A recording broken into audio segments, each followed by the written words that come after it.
What's up, guys? Welcome back. Welcome back to erbsclass, 5-minute math. Today we're going to talk more about probability, but as you can see, today we're talking about conditional probability. Now, so what's conditional probability? I knew you were going to ask that. So this is conditional probability. Exactly right.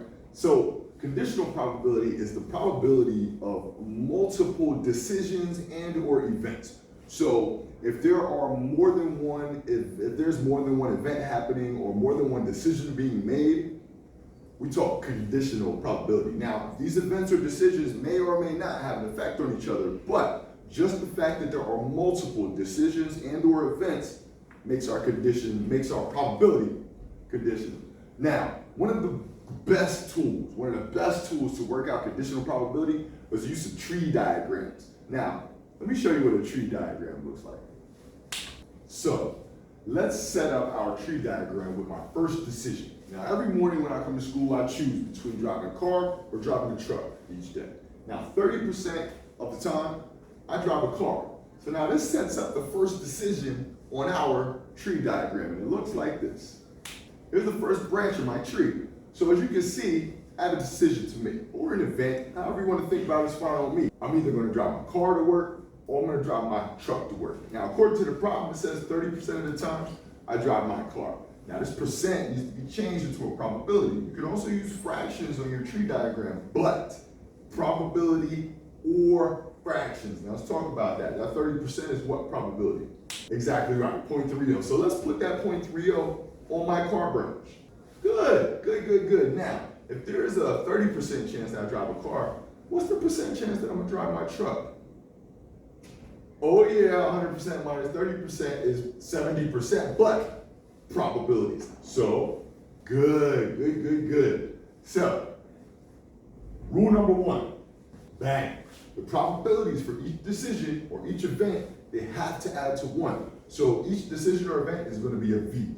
So each V has got to add up to 1, right? Because I either took a car or I took a truck. No more other choices. If there were other choices, we'd have other branches. But it's gotta add up to 1. Okay, there's event number 1. Now let's see what happens if I take my car. Bang. So here's the second decision, or the second event is about me being on time. Turns out, when I take my car, 70% of the time, I'm on time. When I take my truck, 50% of the time, I'm on time. So, what that is, it gives us more V's to our tree. Let's talk about that. Exactly right. So, if I take my car, there's a separate set of probabilities whether I'll be on time or not. If I take my truck, there's a separate set of probabilities whether I'm going to be on time or not. So, back to our rules for decision number 2. So let's talk about this. When I'm taking my car, 70% chance I'm on time. Let's turn that to a probability. Let's go to our car branch. So if I follow this car branch, on time probability, 0.70. Exactly right. So if all of my V's got to add up to 1, if I take my car, what are the chances, what's the probability that I will not be on time? Well, if I take my car on 0.7 probability, I will be on time. That means there's a 0.3 probability. Exactly right, that I will take my car, not be on time. Okay, all right, moving right along.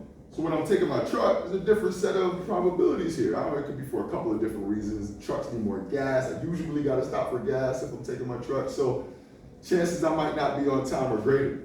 So let's do this. Now my V for my truck route, 50% that I'm not going to be on time, that probability that I'm going to be on time, 0.5. That's exactly right. So likewise, if there's a 50% chance I'm going to be on time, what's the percent chance that I'm not going to be on time? 50, probability though. Good. Now, this is how you fill out the tree diagram. So now, let's talk about real quick about how to answer some of the questions. This probability, this tree diagram is filled out with my probabilities. But now let's answer some questions here. All right, here we go.